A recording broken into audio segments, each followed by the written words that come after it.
While we're setting up new objectives to secure global net zero emissions, electrical energy demand is rising fast. Peaks in supply and demand are getting more complicated to manage. Acceleration of the phase-out of fossil fuels, the switch to electrical vehicles and roof-mounted solar panels comes at a price. The electrical supply must increase accordingly. But the pace of change is too fast. Our old infrastructure is struggling to stay reliable and be transitioned to green at the same time. Power outages will become reality if we don't act now, triggering major economic damage and put lives at risk. So how can we tackle this issue? The traditional solution would be to build more power plants and substations and to install more cables.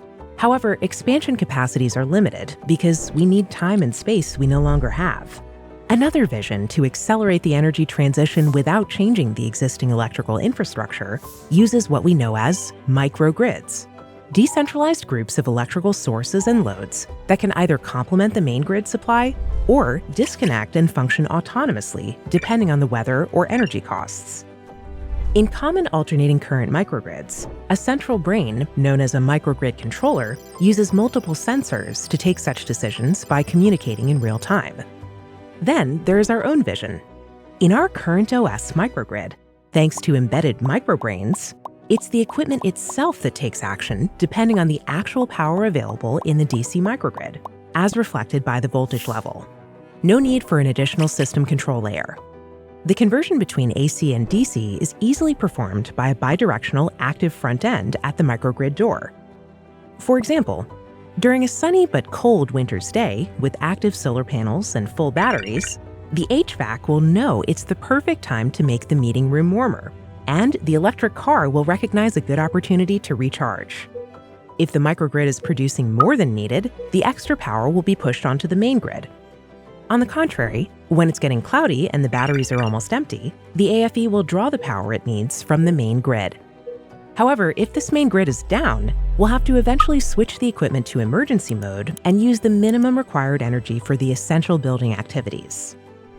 The CurrentOS protocol defines DC microgrids with a native automatic response to power availability that makes microgrids fast.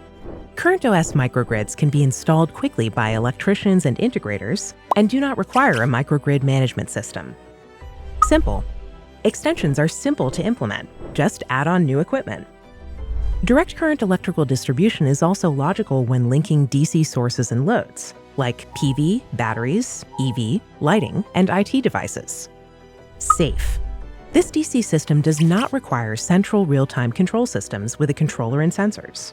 Therefore, it is naturally fully resilient to communication losses and cybersecurity issues. The CurrentOS Foundation ensures availability of this open protocol to any manufacturer that would like to make its products smart and ready for microgrids.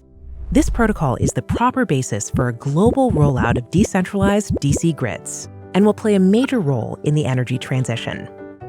Find out more about our CurrentOS on our website and prepare your assets for the future.